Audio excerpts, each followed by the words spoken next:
Me llamo Arturo Valenzuela y tengo 83 años. Durante 52 años he guardado un secreto que ha sido el ancla y la condena de mi vida. Un secreto que ahora amenaza con hacer pedazos nuestra comprensión de la naturaleza. He estado alimentando a lo que ustedes llamarían el ucumar, o quizás el hombre salvaje de los Andes.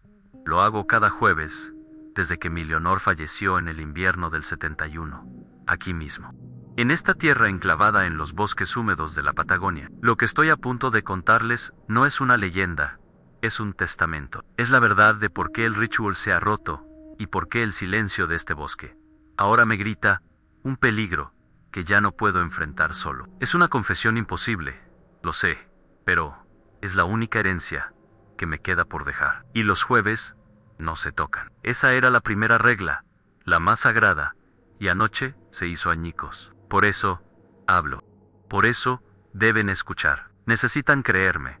Y sé lo difícil que es. Por eso les diré cómo pueden saber que esto, al menos, su esqueleto, es real. Mi nombre y mi escritura están en los registros de la municipalidad de la comarca. 30 hectáreas que lindan con la frontera intangible del Parque Nacional, compradas en el año 68 con los ahorros de toda una vida. El camino para llegar aquí apenas existe.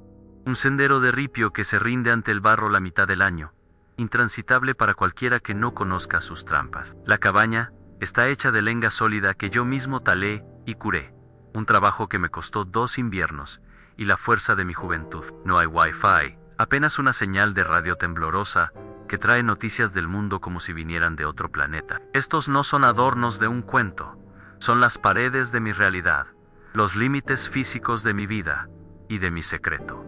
Son hechos comprobables, el ancla de la verdad que les voy a revelar. El aire aquí tiene peso, un frío húmedo y constante que en invierno se te mete hasta los huesos y no te suelta. El silencio no está vacío, nunca lo está. Está lleno del goteo perpetuo del musgo que cuelga como barba de viejo desde las ramas de los coigües gigantes. Y el canto, lejano y melancólico, de un chucao, el verdadero guardián del bosque. Ese sonido, el del agua y el del pájaro, era la música de nuestra vida con Leonor. Trabajábamos la tierra, sentíamos el sol en la cara durante los veranos cortos y nos acurrucábamos junto al fuego cuando la nieve nos aislaba del mundo. Aprendí a amar ese silencio lleno de vida, a entender su lenguaje, sus pausas, sus advertencias. Era un silencio que te envolvía, que te conocía. Un silencio que se convirtió en mi peor enemigo en el momento en que ella se fue y me dejó solo con su eco.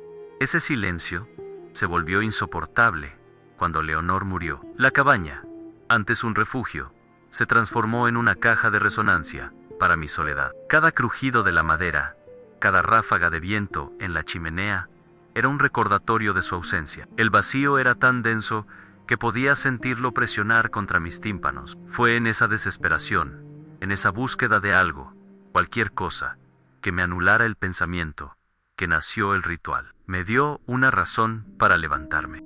Una tarea que rompía la monotonía del duelo. A propósito, no era un acto de valentía ni de locura. Era un acto de supervivencia. Necesitaba un diálogo, aunque fuera con una sombra, con un misterio. Necesitaba sentir que no estaba completamente solo en la inmensidad de este paisaje que antes habíamos llamado hogar, y que ahora solo se sentía como un exilio. Empezó conmigo, dejando un cuenco de estofado de cordero, el que le gustaba a ella, en un tocón enorme y cubierto de musgo al borde de mi propiedad, justo donde empieza el bosque profundo, ese que nadie se atreve a caminar. No esperaba nada. Era un gesto simbólico, una ofrenda al bosque, al recuerdo, al dolor, un plato de comida caliente contra la frialdad de la pérdida. Me di la vuelta y volví a la cabaña, sin mirar atrás. Esa noche no dormí. Esperaba encontrar el cuenco intacto por la mañana, quizás revuelto por un zorro. Pero a la mañana siguiente, cuando el sol apenas despuntaba sobre las cumbres nevadas, Soliwai Lovai, el cuenco estaba allí, en el mismo lugar, pero estaba limpio, impecablemente limpio, como si lo hubieran lamido, con una dedicación casi reverencial. No había marcas de garras, no había desorden, solo el cuenco vacío, y un silencio diferente, un silencio de espera. Ese primer intercambio silencioso me dio la estructura que necesitaba. Cada jueves, sin falta, repetía el acto. La aluvia, La nieve o el viento patagónico no importaban. Los jueves no se tocan. Pronto me di cuenta de que no estaba alimentando a un animal común. Las sobras nunca eran esparcidas. El cuenco nunca se movía de su sitio. Empecé a sentir una presencia, observándome desde la densidad de los árboles, mientras me acercaba al tocón. Una quietud inteligente que no era amenazante, sino expectante. El bosque tiene memoria, y yo sentía que estaba despertando una muy antigua. Planté un secreto dentro de mi propio secreto. No solo estaba alimentando a una criatura, estaba entablando una conversación sin palabras, basada en la rutina y el respeto mutuo. Yo le daba sustento, y él, o ello, me daba una razón para seguir midiendo el tiempo, semana a semana. Este jueves, sin embargo, algo fue diferente desde el amanecer. El aire estaba viciado, espeso, el habitual aroma a pino, a tierra mojada y a madera de lenga, estaba cortado por algo agudo, casi eléctrico, un olor como a ozono después de la caída de un rayo, pero no hubo tormenta. El cielo estaba despejado y cruelmente azul. Mis perros, viejos y tranquilos, se negaron a salir de la cabaña. Gimoteaban junto a la puerta, con el pelo del lomo erizado, mirando hacia la línea de árboles. 52 años te enseñan a sentir el aire antes de olerlo, a leer las señales que la naturaleza te pone delante. Y cada señal de ese día, desde el silencio anormal de los pájaros hasta la inquietud de mis animales, gritaba que algo fundamental estaba roto, algo ajeno se había introducido en nuestro mundo. A pesar del miedo que se me había asentado como una piedra fría en el estómago, no podía romper el pacto. El sol comenzaba a esconderse detrás de los picos, tiñendo la nieve de un naranja sangriento. Preparé la ofrenda, un buen trozo de carne de ciervo que había cazado la semana anterior, y caminé la ruta de siempre. Cada paso se sentía pesado, vigilado. La sensación de ser observado era 1000 veces más intensa que de costumbre. Dejé el plato en el tocón como siempre. Me di la vuelta para retirarme como siempre. Pero los pasos familiares y pesados, que había aprendido a anticipar durante 5 décadas, ese sonido grave y rítmico de un ser inmenso, moviéndose con cuidado por el sotobosque, nunca llegaron. La ausencia de ese sonido fue más aterradora que cualquier rugido. En su lugar, cayó un silencio profundo, una quietud mortal absoluta, que me erizó los pelos de los brazos y me heló la sangre. No era el silencio lleno de vida al que estaba acostumbrado. Era un silencio de vacío, como si el bosque entero estuviera conteniendo la respiración, aterrorizado. Me quedé paralizado a medio camino de la cabaña, escuchando con una intensidad que me dolía los oídos. Y en ese vacío total, en esa nada sonora, resonó un único y agudo chasquido metálico. Un sonido frío, seco y lleno, proveniente de la oscuridad más allá del tocón. No fue el crujido de una rama, ni la caída de una piedra. Fue un sonido fabricado, mecánico. Un sonido que no pertenecía a este mundo, a mi mundo. Un sonido que significaba invasión. 52 años de paz silenciosa, de un acuerdo tácito con lo imposible, se habían evaporado con ese único sonido. Supe, con una certeza que me aplastó el pecho, que el ritual no solo se había roto, había sido profanado, y en ese instante tuve que elegir. Podía correr a mi cabaña, cerrar la puerta con llave y fingir que no había oído nada, abandonando a la criatura que se había convertido en el único testigo de mi vida. O podía quedarme, enfrentar esa nueva y desconocida amenaza que se escondía en la oscuridad, y proteger el secreto que me había salvado de la locura. La elección era entre mi seguridad y mi juramento silencioso, entre vivir unos años más en el miedo o ser leal a la única conexión que me quedaba en este mundo. 52 años no se borran con un portazo. Sabía que mi vida, tal como la conocía, había terminado en ese momento. Lo que pasó después, en la oscuridad de esa noche, es la razón por la que estoy grabando esto, rompiendo mi propio silencio. Es una historia que debe ser contada, porque el peligro ya no está solo en mi puerta, sino en la de todos. Si quieren saber qué fue ese sonido metálico y qué tuve que hacer para proteger un secreto de medio siglo, por favor, les pido que me acompañen en este relato. Dejen un me gusta para que esta historia llegue a más gente, suscríbanse al canal y compartan este testimonio. Why Sabratodu. Quédense conmigo hasta el final, porque lo que descubrí en las profundidades del bosque no solo cambia mi historia, sino la nuestra. El pacto fue tácito, nacido del duelo y la soledad que me carcomían el alma tras la partida de Leonor, después de ese primer plato de estofado en el invierno del 71. Mi gesto no fue un acto de curiosidad, sino una extensión de mi propia mesa vacía. Continué cada jueves, sin falta, convirtiendo mi dolor en una ofrenda. Las reglas no fueron escritas ni dichas sino cenedas, forjadas en el respeto y la intuición. La primera regla era la constancia. Los jueves no se tocan, llueva, nieve o sople el viento más feroz de la cordillera. La segunda era el lugar siempre el mismo tocón de coigio, la frontera natural entre mi mundo domesticado y su reino salvaje. While la tercera, la más crucial, era la de la confianza ciega en dejar la ofrenda, dar media vuelta y alejarme sin mirar atrás. Sin intentar espiar. Era mi forma de decir confío en ti, y en esa confianza encontré una extraña forma de paz, un propósito que me sacaba de la cama cada mañana. El ritual me dio una razón para existir. La sensación de ser observado, que al principio era inquietante, se transformó en una forma de compañía. Sentía su presencia, no como una amenaza, sino como una vigilancia silenciosa. Era como tener un vecino invisible, uno que conocía mi rutina mejor que nadie. Al principio, la única respuesta era el cuenco vacío y limpio. A la mañana siguiente, no había huellas evidentes, ni ramas rotas, solo la prueba de su visita. Esa consistencia, esa delicadeza, en un ser que yo imaginaba inmenso y salvaje, fue lo que me fascinó. Era un intercambio basado en la fe. Yo tenía fe en que él vendría, y él, supongo, tenía fe en que yo volvería. Durante meses. Esa fue toda nuestra comunicación en mi comida. Su pulcritud era suficiente.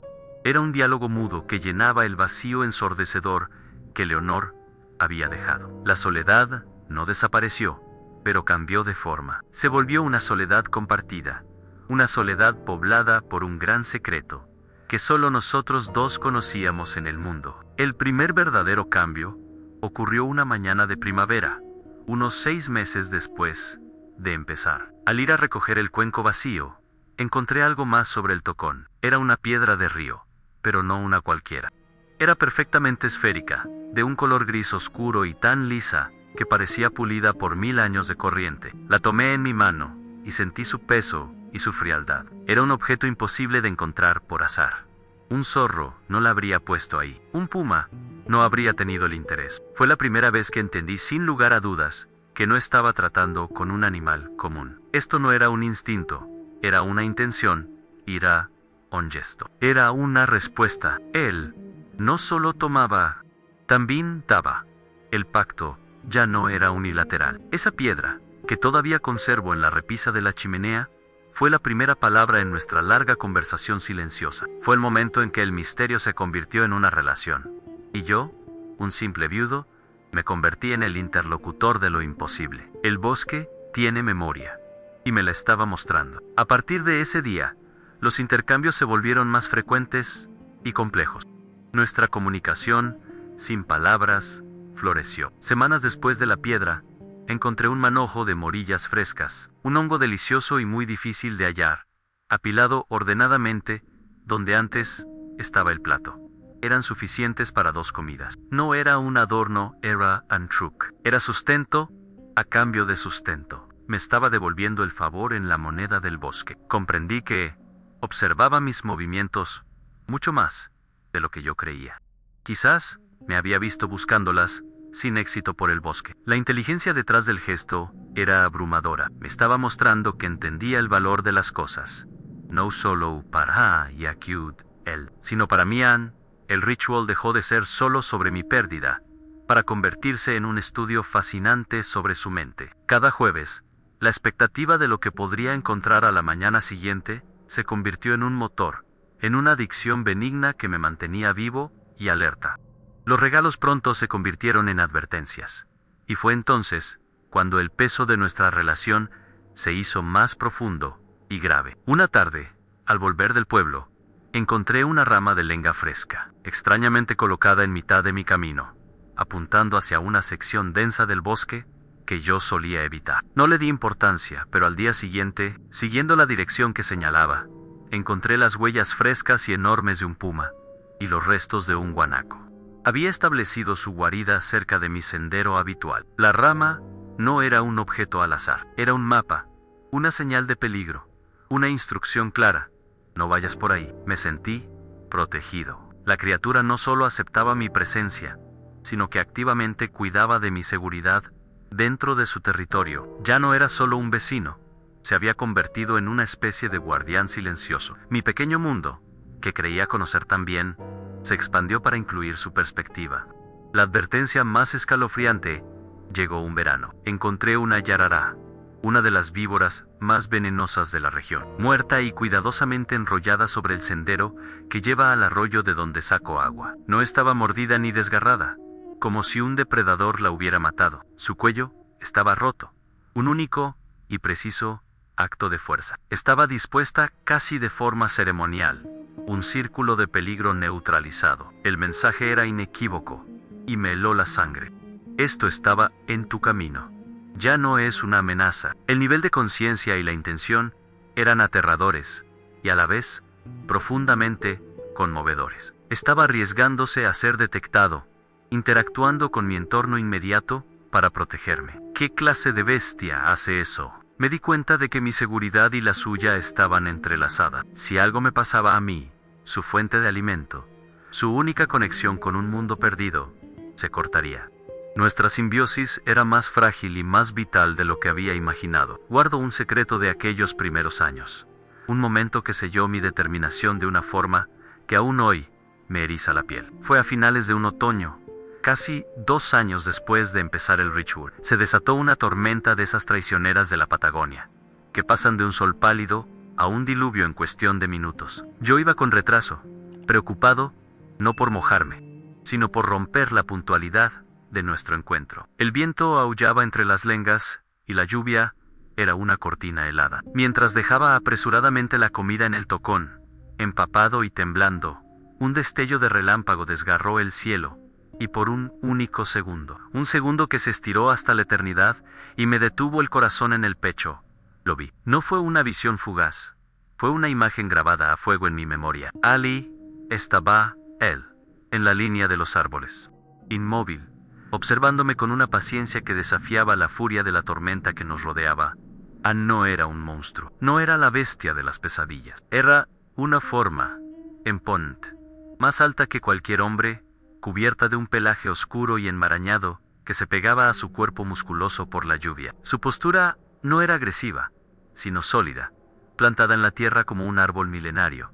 Pero no fue su tamaño lo que me impactó, fueron sus ojos. En el breve instante de luz, nuestros ojos se encontraron, y en ellos no vi la mirada vacía de un animal, ni la furia de una bestia. Vi una inteligencia profunda, antigua y terriblemente cansada. Eran ojos que parecían haber visto el nacimiento y la muerte de los bosques. Ojos que contenían un dolor y una soledad que resonaron con la mía propia. Eran ojos ancestrales, llenos de una conciencia que me hizo sentir pequeño e insignificante. En esa mirada no había juicio, solo un profundo y absoluto reconocimiento. Sabía que yo estaba allí, y yo sabía que él era real. El pacto dejó de ser una suposición. Ese instante se sintió como una vida entera. El trueno que siguió al relámpago sacudió el suelo bajo mis pies, pero yo no me moví. Seguí mirando hacia la oscuridad donde él había estado. En el siguiente parpadeo de luz, ya no estaba. No hubo un sonido de huida, ni el crujido de ramas. Simplemente se había desvanecido. Absorbido de nuevo por la negrura del bosque, como si fuera parte de él, se fundió con las sombras con una gracia imposible para su tamaño. Mi Quid Ali. Bajo la lluvia torrencial, sin sentir el frío ni el agua que me calaba los huesos. El mundo entero se había detenido. El secreto que yo albergaba ya no era una fantasía, una construcción de mi mente solitaria. Tenía forma, tenía peso, y sobre todo, tenía una mirada que me había atravesado el alma. Una mirada que decía, anteveo. Y en esa confirmación, sentí una conexión más profunda que cualquiera que hubiera tenido desde que Leonor se fue. Era un reconocimiento sagrado. Volví a la cabaña esa noche en un estado de trance. El miedo se mezclaba con una extraña euforia. No era el miedo a ser atacado, sino el temor reverencial ante la magnitud de lo que había presenciado. Esa noche, tomé una decisión. Nunca le contaría a nadie lo que vi. Ni siquiera lo anotaría en mi diario, donde registraba cada detalle de mi vida en el campo. Este secreto era diferente. Escribirlo parecía una traición, una forma de reducirlo a una simple anécdota. Era una confianza sagrada y aterradora que se me había otorgado, y mi deber era protegerla. Sellar esa imagen en mi memoria fue como cerrar un cofre con un tesoro invaluable. A partir de ese momento, el ritual de los jueves adquirió una nueva dimensión. Ya no alimentaba a un misterio, alimentaba a un ser con nombre, aunque yo no lo supiera, a un ser con una historia grabada en sus ojos cansados. Mi soledad no había terminado, pero ahora tenía un propósito sagrado. Nuestra relación, si se le puede llamar así, nunca fue de amistad en el sentido humano. Era algo más primitivo, más fundamental, una simbiosis nacida de la necesidad y el aislamiento mutuo. Yo le ofrecía un ancla al mundo de los hombres, un eco de civilización a través de la comida cocinada, del ritual predecible, un gesto de cuidado que quizás no había conocido en mucho tiempo, o nunca. A cambio, él me ofrecía un ancla al mundo natural, a una realidad más profunda y antigua que la nuestra. Me enseñó a leer el lenguaje del bosque, no con los ojos, sino con los instintos. Me enseñó a escuchar el silencio, a entender el significado de una rama fuera de lugar o el vuelo de un pájaro.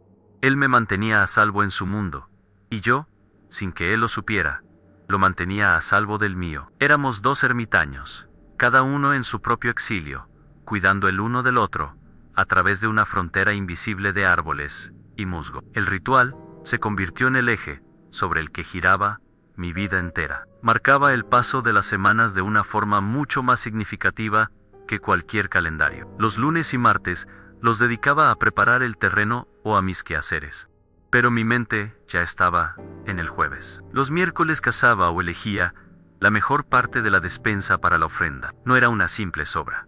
Me esforzaba por darle lo mejor que tenía. Era una muestra de respeto. El jueves era el día sagrado, un momento de comunión silenciosa. Y los viernes, la emoción de descubrir su respuesta. Esta rutina me salvó de la apatía del duelo. Transformó el paso del tiempo, que antes era una tortura, en un ciclo de expectativa y recompensa. Los jueves ya no marcaban otra semana sin Leonor. Marcaban otra semana de conexión con el alma viviente del bosque. Los jueves no se tocan. Se convirtieron en las 3 palabras que sostenían mi mundo. El precio de este pacto fue un aislamiento aún más profundo del mundo exterior. Pero ya no me importaba. Antes era un ermitaño por la circunstancia. Ahora lo era por elección. Las pocas veces que bajaba al pueblo para comprar provisiones, sentía la conversación de la gente como un ruido ajeno y sin sentido. Sus preocupaciones sobre la política o el precio de las cosas me parecían triviales comparadas con el peso del secreto que yo cargaba. Me volví más callado, más observador. Mis silencios ya no eran vacíos, estaban llenos de lo que había visto en la tormenta, de la inteligencia en aquellos ojos. Empecé a hablar solo no por locura, sino porque sentía que siempre había alguien escuchando. A veces, mientras trabajaba la leña, silbaba un viejo tango que a Leonor le encantaba, y juraría que Díaz Despius escuchaba una imitación grave y resonante de la melodía, llevada por el viento desde lo profundo del bosque. Así pasaron los años, y nuestra rutina se convirtió en el latido constante de mi existencia. El pacto era sólido, nuestra comunicación fluida en su silencio. Yo era el guardián de un secreto tan grande como las montañas que nos rodeaban.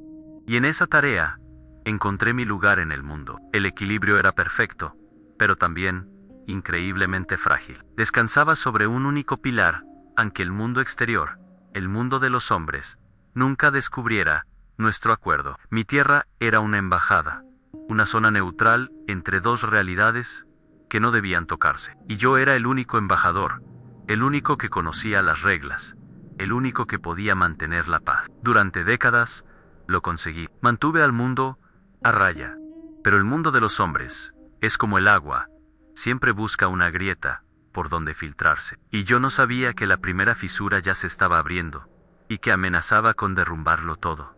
El bosque tiene ojos, pero los hombres también. Con los ecos, nuestra conversación silenciosa se profundizó. convirtiéndose en el tejido mismo de mi existencia. Los pequeños episodios de nuestra vida en común podrían llenar un libro que nadie creería jamás. Yo silbaba un tango viejo. El día que me quieras, el que le gustaba a Leonor, mientras trabajaba en el jardín o cortaba leña. Lo hacía sin pensar, un murmullo para acompañar el esfuerzo. Semanas después de empezar a hacerlo, una tarde, mientras el sol se ponía, escuché una respuesta. Desde lo profundo del bosque, llevada por el viento, llegó una imitación grave y resonante de la melodía. No era un pájaro ni el eco. Era él, no era una copia perfecta, sino una interpretación gutural, melancólica, como un violonchelo tocado en una cueva. Me detuve, con el hacha en la mano, y una sonrisa se dibujó en mi rostro por primera vez en mucho tiempo. Él escuchaba. No solo mi presencia, sino mi vida, mis recuerdos, mi música. El bosque tiene memoria, y la mía ahora era parte de la suya. Una melodía compartida en la inmensidad. En otra ocasión, una fuerte nevada de primavera derribó un viejo radal justo en mitad del camino que usaba para ir al arroyo. Era un tronco enorme, demasiado pesado para moverlo yo solo con mi edad. Pasé un día entero intentando cortarlo con la sierra de mano, agotándome inútilmente. Me rendí y volví a la cabaña, frustrado y dolorido. A la mañana siguiente, al salir, el camino estaba despejado. El tronco no había desaparecido, pero una sección de casi 2 metros había sido arrancada limpiamente, como si una fuerza titánica la hubiera partido y arrojado a un lado. No había marcas de hacha ni de sierra, solo la madera astillada y la huella de una fuerza descomunal. Junto al hueco había una roca grande y plana, colocada de tal forma que podría haber servido como una palanca primitiva. No solo había resuelto mi problema, sino que me estaba mostrando cómo lo había hecho. Me estaba enseñando su propia forma de ingeniería, su propia lógica. Era una lección silenciosa sobre la fuerza y la inteligencia. Un gesto que decían: así es como lo hacemos nosotros. La primera fisura en nuestra burbuja de silencio no fue un estruendo, sino un murmullo lejano que se hizo cada vez más frecuente, el sonido de motores. Al principio, avionetas de turistas que volaban más bajo de lo normal sobre el cordón montañoso, sus zumbidos metálicos rasgando el cielo y la paz del valle. Luego, durante un verano especialmente seco, el ruido persistente de motocerros a kilómetros de distancia. Un recordatorio constante de que el mundo de los hombres y su apetito insaciable por la madera se acercaban, lenta, pero inexorablemente. Estos sonidos eran una profanación del santuario auditivo que habíamos construido.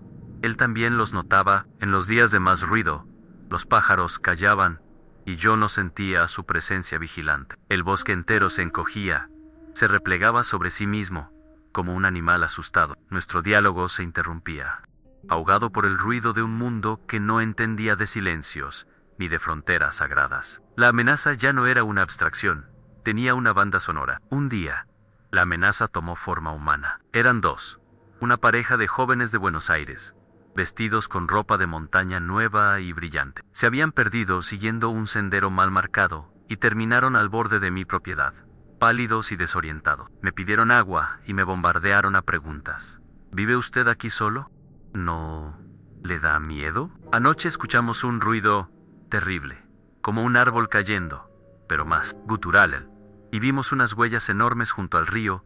No parecían de oso. El corazón me dio un vuelco. Tuve que componer mi rostro, adoptar la máscara del viejo ermitaño un poco sordo, y huraño les mentí. Les dije que eran pumas, que la cordillera engaña con los sonidos y que las huellas se agrandan con el deshielo.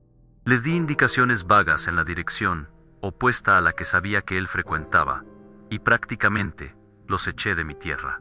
Mientras se alejaban, sentí una oleada de frío. Había sido un roce, un casi accidente, pero la facilidad con la que el mundo exterior podía tropezar con mi secreto me dejó temblando. Ese encuentro con los turistas me cambió. La paz que había encontrado en el aislamiento se agrietó, y por la fisura se coló una paranoia fría y constante. Empecé a sentirme como un carcelero de mi propio secreto, siempre vigilante. Cada mañana, mi primera rutina ya no era preparar el mate, sino caminar el perímetro de mi propiedad, buscando huellas ajenas, colillas de cigarrillos, cualquier señal de intrusión. El silencio del bosque, que antes era mi consuelo, ahora se llenaba de amenazas imaginarias. ¿Ese crujido era una rama o un extraño acercándose? ¿Ese destello de luz era el sol o el lente de unos binoculares? Me estaba convirtiendo en un prisionero en mi propio refugio. El precio de protegerlo a él era la pérdida de mi propia tranquilidad. Ya no vivía solo en mi tierra, vivía en estado de sitio, defendiendo una frontera invisible que solo yo podía ver. Mi soledad ya no era pacífica, era una guardia perpetua. Y no sabía que la verdadera invasión estaba a punto de comenzar. La verdadera invasión llegó con el color más ajeno que se pueda imaginar en este paisaje, an rosa phosphorescent. A finales de los años 90, una empresa maderera de la ciudad más cercana comenzó a hacer mediciones en el terreno colindante al mío, una sección de bosque fiscal que siempre había sido tierra de nadie. Una mañana, mientras seguía el rastro de un ciervo, la encontré. Una cinta de plástico rosa brillante, atada con fuerza al tronco de un coigüe milenario. Mi estómago se encogió. Seguí caminando y encontré más y más marcas, como una enfermedad plástica que se extendía por el bosque. Y, low, po, d, to do. Las cintas no respetaban los límites, se adentraban en mi propiedad, invadiendo su territorio. El santuario, donde habíamos mantenido nuestro pacto durante décadas. Cada cinta era una daga clavada en el corazón de nuestro mundo. Era una declaración de guerra, una que no usaba balas, sino topógrafos y permisos municipales. Esa noche, la atmósfera del bosque cambió por completo. La quietud expectante a la que estaba acostumbrado fue reemplazada por una tensión palpable, una furia contenida que parecía emanar de la tierra misma. Los perros no quisieron salir, se quedaron acurrucados y temblando junto al fuego. Y entonces, lo escuché. No era un gruñido animal, como el de un puma. Era un sonido más profundo, más gutural. Un retumbar bajo que no solo se oía con los oídos, sino que se sentía en el pecho, en el suelo de madera de la cabaña. Era una vibración que parecía nacer de las raíces de las montañas. Un lamento de rabia y advertencia. Duró casi una hora intermitente, haciendo vibrar los cristales de las ventanas. No era una amenaza dirigida a mí, Anne. Era una respuesta a la profanación de su hogar. Él sabía lo que significaban aquellas cintas rosas, y estaba dejando claro que no lo iba a permitir. El bosque tiene ojos, y esa noche también tenía una voz terrible. Al día siguiente, los topógrafos volvieron. 2 hombres jóvenes, con chalecos reflectantes, y una actitud de dueños del mundo. Intenté razonar con ellos. Salí a su encuentro, con mi cara de viejo y mis manos de trabajador, y les supliqué. Les dije que sus mapas estaban mal, que esa zona era inestable, propensa a deslizamientos. Les hablé de leyendas locales, de espíritus del bosque, cualquier cosa que se me ocurrió para asustarlos. Se rieron en mi cara. Me llamaron abuelo con ese tono condescendiente de la gente de ciudad. Me dijeron que no me metiera en sus asuntos y que sus GPS eran más precisos que mis cuentos de vieja. Su arrogancia fue como echarle combustible al fuego de mi miedo. Me di cuenta de que la razón no iba a funcionar. El mundo moderno no escucha al bosque, solo calcula su valor en metros cúbicos de madera. Vi en sus ojos que no se detendrían por nada ni por nadie, y mucho menos por un viejo loco. La mañana después de mi discusión con los topógrafos, me levanté con un presentimiento terrible. Fui directamente al tocón del ritual, sin siquiera preparar el mate. Y allí, donde debería haber estado el cuenco vacío de la noche anterior, había algo más. Ira, su teodolito, el costoso aparato de medición que habían dejado montado en su trípode, o lo que quedaba de él, el trípode, de aluminio, grueso y robusto. Estaba doblado y retorcido, como si fuera de alambre blando. Las patas estaban quebradas en ángulos imposibles, unidas por jirones de metal. La lente del teodolito estaba hecha añicos, y todo el aparato estaba cubierto de barro y hojas, como si hubiera sido arrancado de la tierra y aplastado por una furia inimaginable. Fue una demostración de poder tan brutal y tan precisa que me dejó sin aliento. El mensaje era definitivo. Una frase escrita con metal retorcido. Esto no pertenece aquí. Y la firma de ese mensaje estaba implícita en la fuerza que se necesitó para causarlo. Supe en ese instante que estábamos en un punto de no retorno. El miedo se apoderó de mí, pero era un miedo claro y afilado. Si los topógrafos encontraban su equipo destrozado allí, En el altar de nuestro pacto, no llamarían a la policía, llamarían a la prensa, a expertos. Se montaría una expedición. Buscarían al animal que pudo hacer algo así. Encontrarían sus huellas, su rastro. Nuestro mundo secreto se convertiría en un circo. La paz de 50 años se haría añicos. No podía permitirlo, sin pensar. Actué. Agarré el amasijo de metal, que pesaba una enormidad, y lo arrastré con todas mis fuerzas hacia la parte más densa y pantanosa de mi propiedad. Cada metro era una tortura. El metal se enganchaba en las raíces. Mis músculos gritaban.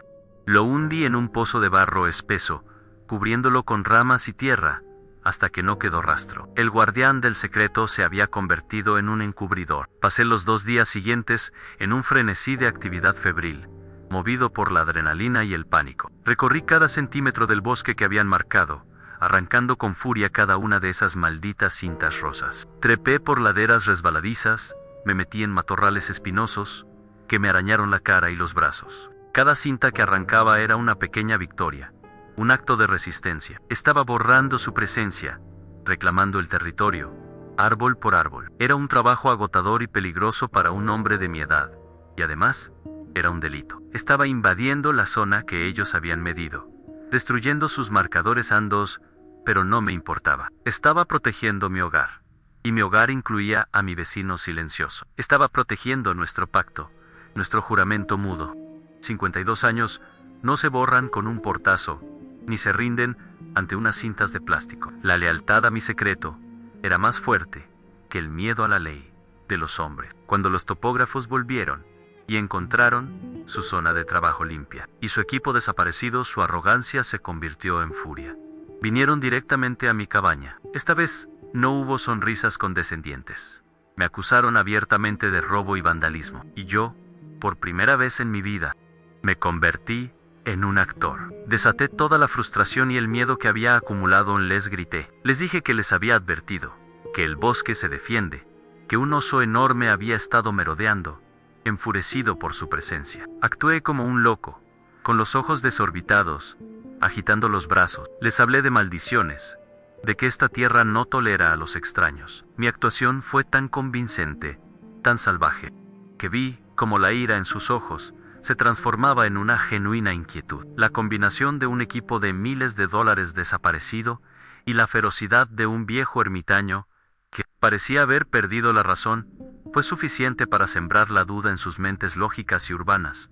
Finalmente, se fueron, murmurando entre ellos, mirándome por encima del hombro como si fuera una aparición. La empresa presentó una queja en la municipalidad, pero sin pruebas y con el testimonio de sus propios empleados, describiéndome como un viejo senil y agresivo. El asunto quedó en nada. Había ganado. Habíamos ganado. Pero la victoria tuvo un sabor amargo, a ceniza. La paz nunca volvió a ser la misma. La paranoia se instaló en mis huesos como el frío del invierno. Me gané una reputación en el pueblo de viejo problemático y peligroso. Lo que me aisló todavía más fue un sacrificio necesario. Tras el incidente, el comportamiento de mi vecino cambió. Empezó a dejar extraños patrones de palos y piedras cerca de una vieja cantera abandonada en los límites de mi tierra. Un lugar que de repente empezó a evitar con una ferocidad casi religiosa. No entendí el porqué de ese nuevo comportamiento, pero sentí que era otra pieza del rompecabezas. Otra advertencia que aún no sabía cómo leer. El coste de aquel enfrentamiento fue alto. Mi pequeño mundo, antes un santuario, ahora tenía cicatrices. La amenaza del exterior se había vuelto real y tangible. Ya no era un murmullo lejano. Tenía un rostro, un nombre y la capacidad de volver en cualquier momento. Nuestro vínculo también cambió. Ya no era solo una relación de sustento y curiosidad. Ahora éramos aliados, cómplices en la defensa de nuestro territorio compartido. Sentía su presencia no solo como un vigilante, sino como un soldado a mi lado en una guerra silenciosa. Cada vez que dejaba la comida en el tocón, el gesto se sentía más pesado, más significativo. No solo estaba alimentando a una criatura, estaba reafirmando mi lealtad, mi elección. Había elegido mi bando de forma irrevocable. Me había puesto del lado del bosque y de su antiguo guardián, en contra del mundo de los hombres al que una vez pertenecí. Y esa elección marcaría todo lo que estaba por venir. El cambio El verdadero punto de inflexión, que transformó nuestro pacto en algo mucho más profundo, ocurrió hace unos 3 años, durante un otoño, particularmente ventoso. El viento había arrancado una rama grande y podrida de uno de los coigios más viejos cerca de la cabaña, y amenazaba con caer sobre el techo del galpón. Ya no tengo la fuerza de antes, pero la terquedad es lo último que se pierde. Subí a una escalera para intentar asegurarla con una soga. Fue una estupidez, un acto de orgullo de viejo. La madera crujió bajo mi peso. La escalera se tambaleó sobre el suelo irregular y caí. No fue una caída limpia, caí mal, sobre mi cadera izquierda, y escuché un ruido sordo y húmedo que resonó en mis huesos. El dolor fue una explosión blanca y cegadora. Intenté levantarme, pero la pierna no me respondió. Estaba solo, a 50 metros de la cabaña, con el sol hundiéndose detrás de las montañas y un dolor que me devoraba. El frío del suelo empezó a subir por mi espalda y por primera vez en mi vida, aquí, sentí un miedo puro y absoluto a morir solo en mi propia tierra, abandonado. Arrastrándome como un animal herido, tardé casi 1 hora en llegar a la puerta de la cabaña. Cada centímetro fue una agonía. Conseguí entrar y me derrumbé en el suelo, temblando de dolor y de frío. Logré llegar hasta la cama y allí me quedé, atrapado en una prisión de dolor. Pasó el martes, pasó el miércoles y entonces llegó el jueves. Desde mi cama escuché el sol ponerse. Vi las sombras alargarse en el cuarto y supe que no podría cumplir. Por primera vez en casi 50 años, el cuenco no estaría en el tocón. El pacto se rompería por mi culpa. La idea me dolía casi tanto como la cadera. Esa noche, el silencio del bosque fue diferente. No era el silencio expectante de siempre. Era un silencio pesado, denso, cargado de una quietud interrogante. Un silencio preocupado. Era como si el bosque entero contuviera la respiración, preguntándose dónde estaba yo, qué había pasado con nuestro juramento. La ausencia de mi presencia se sentía como un grito en la quietud, y supe que él lo notaba. Mi fracaso resonaba en todo el valle. Pasaron 2 días más, en un delirio de dolor y sueño intermitente. Sobreviví a base de agua y un poco de pan duro que tenía junto a la cama. El sábado por la mañana, el silencio seguía siendo pesado, pero algo cambió. Mientras yacía en la penumbra, escuché un suave crujido. No venía del bosque ni del toque, venía de mucho más cerca. Venía del porche de la cabaña. Mi corazón empezó a latir con fuerza. En 5 décadas, él nunca, jamás, se había acercado tanto a la casa. Esa era una de nuestras reglas no escritas, una frontera invisible que ambos respetábamos. El sonido me aterrorizó y me llenó de una extraña esperanza. No fue un ruido agresivo, fue un crujido deliberado, casi delicado, como el de alguien que intenta no hacer ruido, pero no puede evitar el peso de su propio cuerpo sobre la madera vieja. Luego, un silencio absoluto. Esperé, conteniendo la respiración, escuchando el latido de mi propio corazón en los oídos. Pero no hubo más, tan solo la sensación de que algo había sido dejado.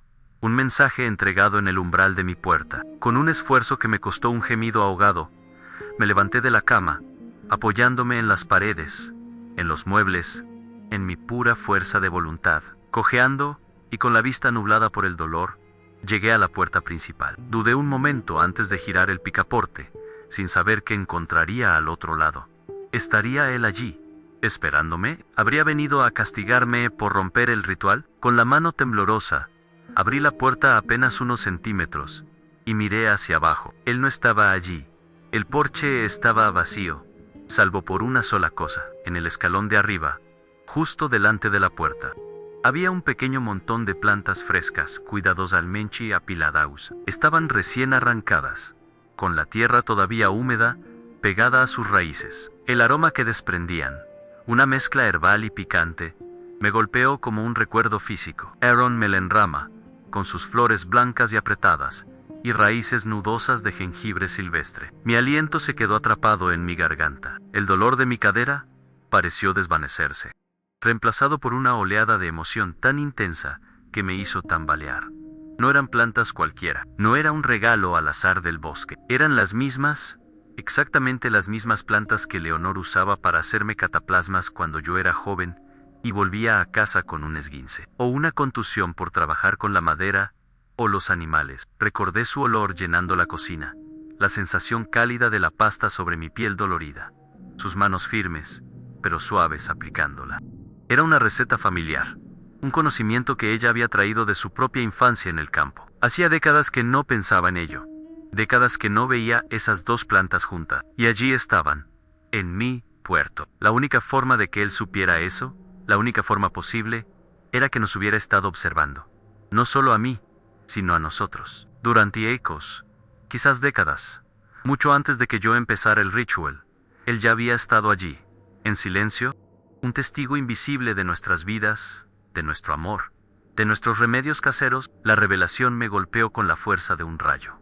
Me derrumbé en el umbral, llorando. No eran lágrimas de dolor físico, sino de una conmoción abrumadora. Durante 50 años, yo había creído que mi ritual era un monólogo, una ofrenda a un misterio.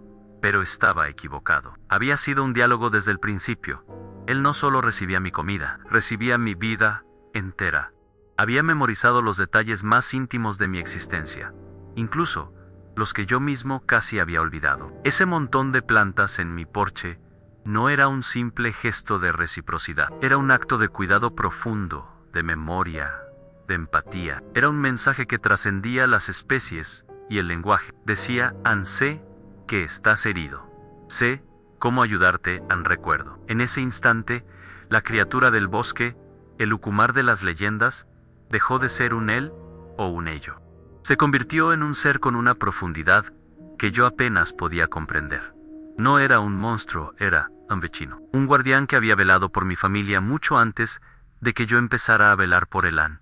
Después de eso, mi recuperación fue lenta, pero mi espíritu se había transformado. Usé las plantas que me dejó, preparé la cataplasma, como recordaba que Leonor lo hacía, y el calor en mi cadera fue tanto un alivio físico como un consuelo para el alma. El jueves siguiente, aunque todavía me movía con dificultad, cumplí con el ritual. Dejar el plato de comida en el tocón ya no se sentía como un deber o una rutina, se sentía como un agradecimiento, como una conversación que continuaba. Nuestra relación había cruzado un nuevo umbral. Ya no se basaba en la curiosidad o la necesidad mutua de supervivencia. Ahora se basaba en la confianza y el cuidado. Él había roto las reglas y se había acercado a mi casa para cuidarme. Me había mostrado una parte de sí mismo, de su memoria, que iba más allá de cualquier instinto animal. Y en respuesta, yo sentí que mi responsabilidad hacia él se hacía aún más grande. Él me había mostrado su humanidad, si se puede llamar así, y yo no podía fallarle. Pero después de aquel gesto, las señales que dejaba en el tocón comenzaron a cambiar de una forma inquietante. Los regalos del bosque, como las morillas o las piedras pulidas, se hicieron más escasos. En su lugar, empecé a encontrar cosas que no pertenecían a este mundo, o al menos, no a mi mundo de madera y piedra. La primera vez fue un pequeño fragmento de metal, retorcido y de un color oscuro, casi negro mate, que no reflejaba la luz. Era increíblemente ligero, pero a la vez duro como el acero. Lo froté entre mis dedos y no tenía la frialdad del metal común. Tenía una textura extraña, casi orgánica. Lo guardé, perplejo y preocupado. ¿De dónde podía haber salido algo así? No había maquinaria en kilómetros a la redonda, y ciertamente nada que se pareciera a ese material. Era la primera nota disonante en la sinfonía de nuestro acuerdo, una pista de que algo fuera de nuestro pequeño mundo estaba interfiriendo. Pocas semanas después, en contra más, junto al cuenco vacío, había un pequeño manojo de lo que parecían ser alambres, pero no eran de cobre ni de acero. Eran finos y flexibles, casi como hebras de un tejido, pero con una resistencia increíble. Al examinarlos de cerca, vi que eran fibrosos, con una estructura que recordaba a los filamentos de un músculo o una planta. Parecían casi orgánicos, una fusión imposible entre lo biológico y lo mecánico. La inquietud se transformó en un miedo sordo.